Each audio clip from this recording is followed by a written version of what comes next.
So today we are talking about a topic titled No Matter What. And it actually applies to just about everything I'm going to say. It's a lot about thinking, and no matter what, you got to think. Have no choice. So what I want to do is talk about stages of thinking, how to get beyond limited thinking, and how the Trinity converts no matter what we think into something, even if it's confusion. Now, we have access, all of us do, to all the spiritual power there is in the universe. All we have to do is basically use the right keys, or use the keys to access this power. So I'm going to give you 4 of the keys. I don't want to say this is the only keys, but these are 4 keys that will access this power. One is that we have to be aware of spiritual laws, such as the law of oneness, that there's only one universe, there's only one God, there's no seams, we're all connected to it. So we can't be disconnected to it because it's just one thing. The law of cause and effect, or what we call karma. What goes around comes around. Wherever you are now is a result of what happened in the past. There's a law of the Trinity, that thoughts become things through a process, and there's many other laws, but basically if you don't know the laws, you're not going to be able to use the power of spirit. Then there's the power of envisioning, or visualization as we call it. That's basically creative thinking. Being able to envision in your mind an outcome you want to see, and have that be so powerful that it sends a message to the creative mind to begin to manifest what you want. If you're really clear in your mind on what you want, house, car, relationship, whatever it is, and you have that image held strongly in your mind, that's like a seed planted into the creative mind, and things begin to happen. That's another key you can use. Intuition is a powerful key, sometimes called divination, and that's where we receive direct revelations of truth without knowing why. For example, you're thinking about a topic, and then you just get an intuitive hit, a hunch about this idea or that idea, and maybe you're not sure of the reasoning, the rationale of it, but you just got it. But once you look at the rationale of it, you say, oh, that's very good. So an intuition just comes to you without any rational, reasonable meaning, but you can sort it out and see the meaning of it a little bit later. And I say divination because if you're using, instead of just intuition in a more hunch way, like you're using tarot cards, or you're using picking straws from a container, or flipping coins as in the I Ching, you don't know why that coin lands the way it is. It's not rational, but when you look at the meaning, you say, oh, that's the meaning. So that's another way of getting, accessing the power. Finally, there's the use of mental imagery, sometimes called imagination, and that's where you go within a relaxed state with a question on a topic of your interest, and you allow an image to emerge from the deeper mind, from the creative mind, from the subconscious mind, or the unconscious, depending on what you want to call it. And sometimes this process could be called clairvoyance. That's a more advanced word. But basically, it's allowing the universe to give you an impression of something that's unknown to you. And if you're quiet, you'll get an impression. Even if you get nothing, it's going to mean something. And if you were to go to Google and just put in, what are the different types of ESP abilities that we have access to, you'd see about 30 abilities. Most of you would probably be a little bit blown away. 30 different abilities. That's true. Maybe you've only heard of 2 or 3 of them, but there's a list of 30. I'm not going into them because that's not where I'm going with the talk, but it's amazing how many ways we have of accessing the deeper mind, accessing the power of spirit that are latent in just about everybody, but some of them we have access to and we know about. Now, there's nothing written in stone, as we talked about in the introduction of the talk a little earlier, that just because we did something a certain way in the past doesn't mean we have to do that in the future. So if someone says, I've always done it this way, okay, but that doesn't mean you can't try something new. So there's a statement that goes with that says, principle, whatever the law is not bound by past precedences. It's not bound by past ways of doing it.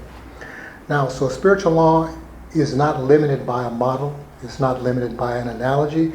It's not limited by a certain way of doing things. As long as we are creative, we can apply new ways of doing things. There was a time when we didn't know about electricity. It was there. We just didn't know about it. We used the law, boom, we got electricity. There was a time when we didn't know about walking on hot coals without getting burned. I still can't do that, but there are some people that can walk on hot coals and they don't get burned because they have a state of mind that allows them to do it. I saw a program on 60 Minutes that was really pretty interesting. It was about someone who was growing an underwater garden. He was basically growing seaweed, didn't have to water it, didn't have to put any dirt on. All he had to do was put the seaweeds on this big string, a rope, and have some columns. It was totally free, and he was starting to make a lot of money just by growing seaweed that was edible underwater. He was a fisherman, but he wasn't making money. But now he's making a lot of money. So there's all kind of new ways to invent how to access the spiritual power that's already there. I mean, if someone said you can have a garden without dirt, you'd say, what? How's that possible? Well, there's an example. And there's many, many, many examples. Now, using spiritual power, I want to give a specific example in a little bit more detail. And it's something that's very central to our philosophy, very central to New Thought. And basically, it's this, that using what's called affirmative prayer, we call it spiritual mind treatment. In traditional Christianity, it's just called the Lord's Prayer. And learning how to use that in a way that demonstrates results sounds maybe simple. The Lord's Prayer, I just read it. Our Father who art in heaven, etc., etc., etc.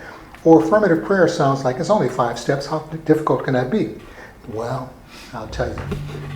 When you go to certain courses, the first thing you do is you learn about these 5 steps and what's involved in affirmative prayer.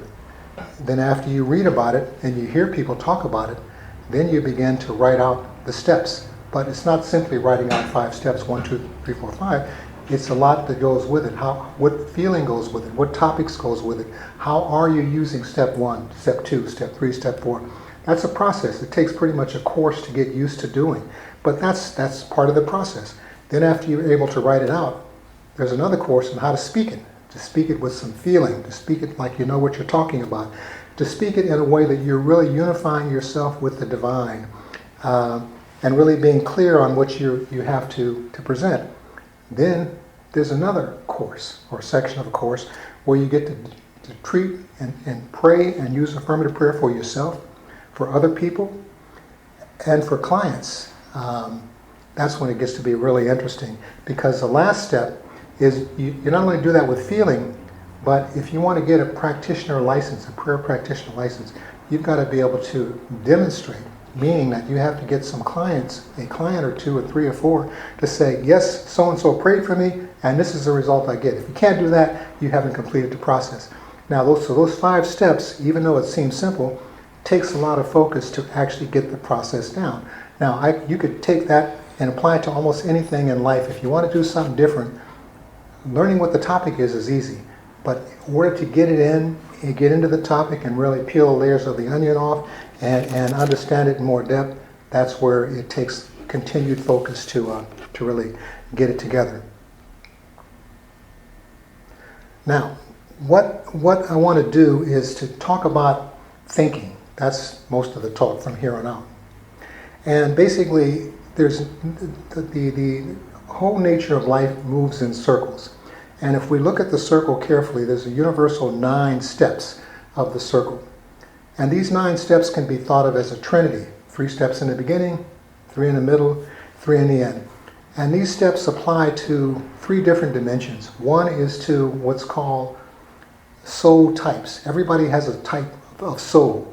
And if you want to know part of your soul type, just tell someone your astrology sign. I'm not talking about astrology, but that's a statement of your soul, is your sign. Your stage of life is a statement of your soul. You don't have control over that, and I guarantee every year, every section of your life, your interests change, your passions change. That's your soul changing. If you know that, you can use that power. If you don't know it, you can still get through, but if you know something and align yourself with it, it's a little bit better. Then we have a personality. That's something you can take with a test or a survey, and it lets you know how your ego deals with life. Now, I'm going to give 3 little letters that might make this simple to remember. One is the letters T, F, R. What does that mean? Think, feel, make it real. That's the process. That's the process of the Trinity. The first stage, the first 3 steps is think. The second 3 steps is feel.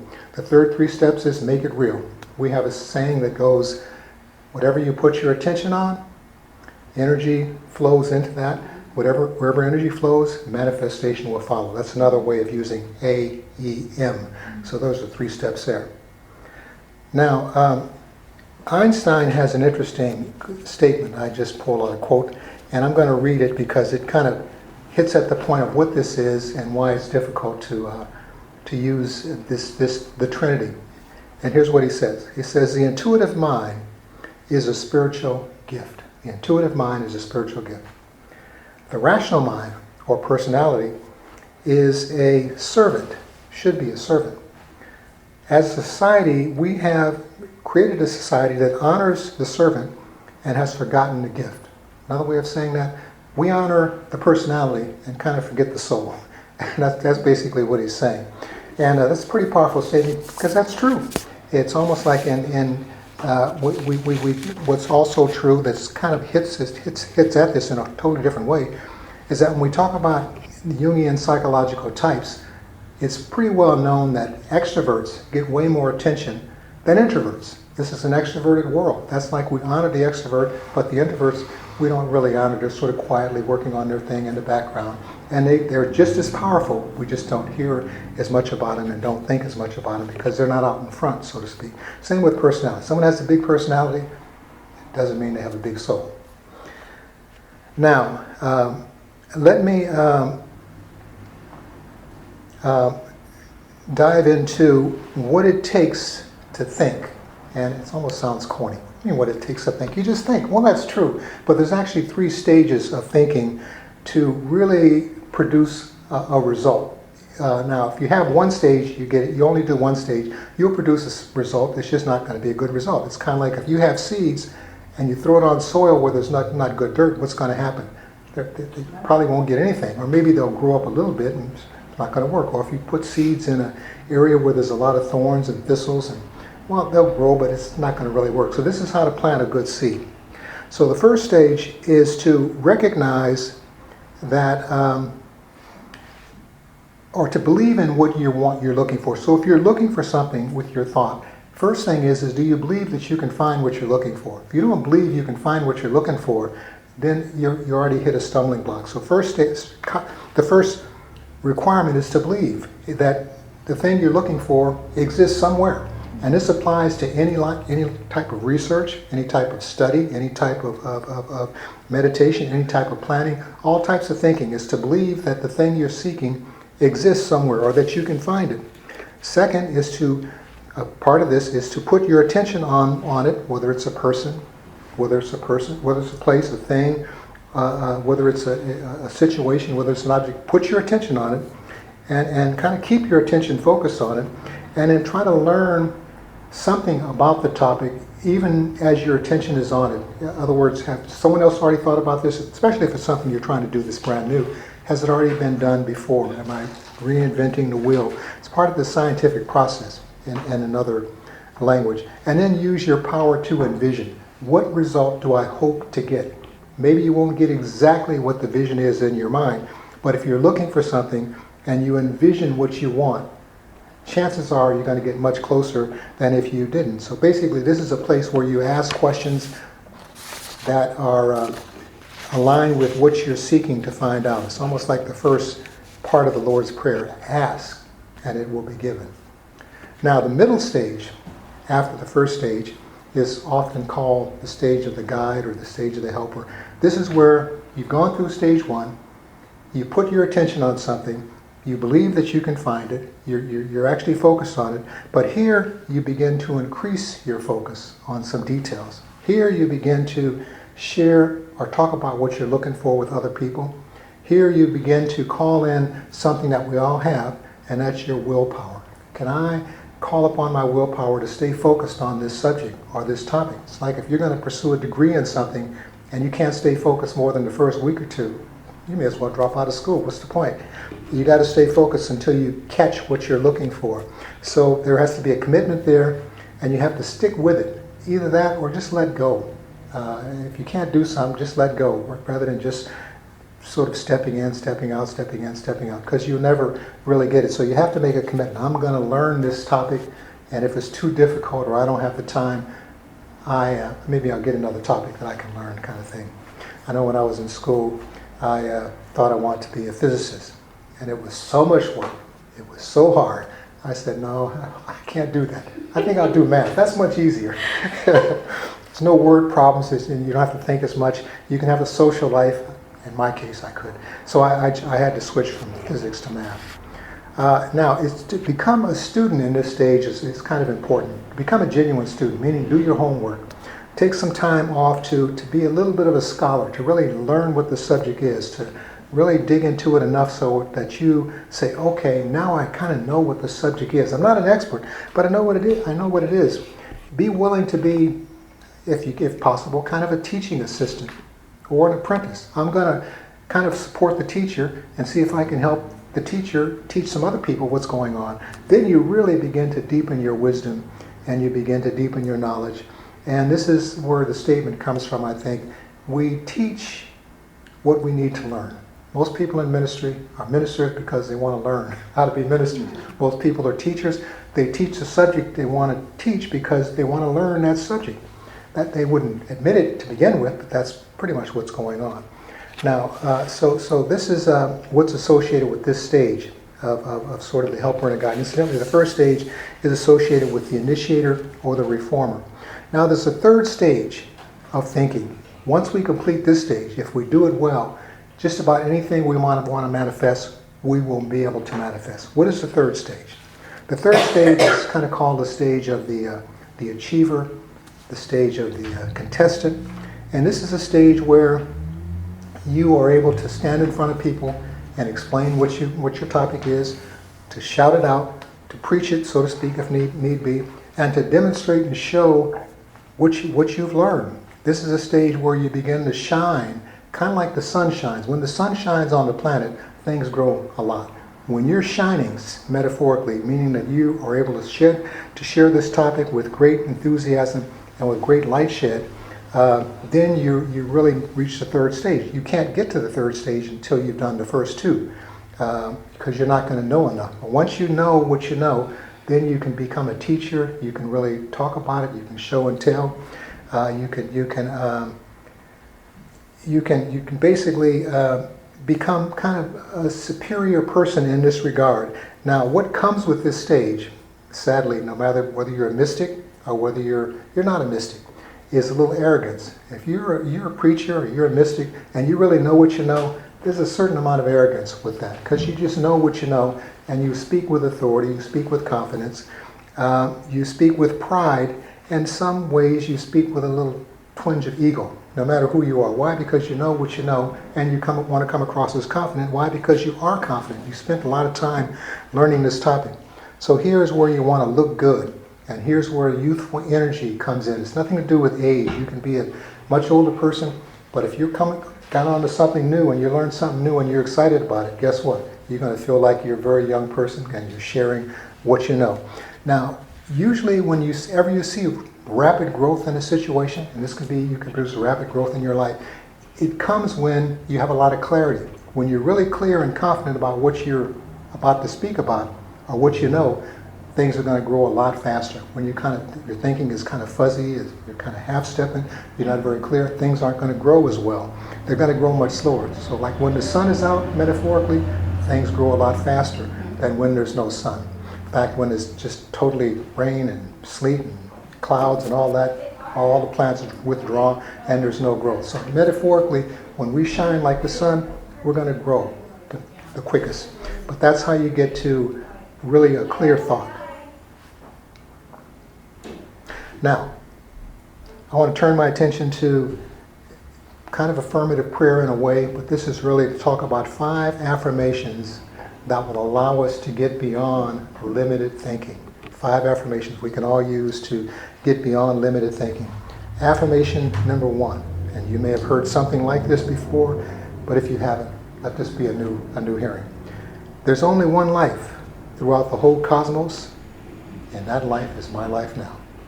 There's only one life throughout the cosmos. That life is my life now. It's part of the law of oneness. 2, I am one with all the power and all the presence there is. I am one with all the power and all the presence there is. 3, new thoughts, new ideas that I can act on are coming to me now. That's almost like accepting the good. And the good usually doesn't come in someone just giving you a $100 bill or giving you a car. It's giving you an idea to get those things.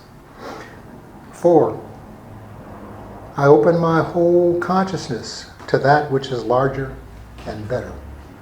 I open my whole consciousness to that which is larger and better. And 5th, I place and keep my attention on inner peace and joy. I place and keep my attention on inner peace and joy. Now, the last thing I want to talk about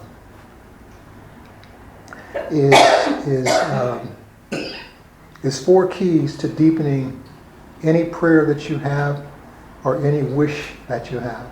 And I'm linking prayers and wishes together thanks to the Pope. When the Pope came to visit our country a few years back, he said, pray for me. If you don't know how to pray, just wish me well. So, wishing for what you want is kind of like a prayer, if you don't want to use the language of prayer. So what are these keys to deepening your prayers or wishes? Number 1, recognize that there's an infinite power and intelligence within you that's always available. There is an infinite power, unlimited. It's within you and it's always available. Identify and know you are one with this power. And the way you do that, you say, I am one with the power that the universe is. The universe is the power that I am. It's another way of saying, I am that which thou art that which I am. That's a specifically religious way. The other way is a little bit more universal. And increase your expectation of this power working through you, as you, and working in you, as you, and through you. Increase your expectation of this power working in you, as you, and through you. Now, if you can continue to affirm these 3 keys over and over and over, your prayers, your wishes are going to become more and more powerful. And with that, I'm going to bring my talk to a close.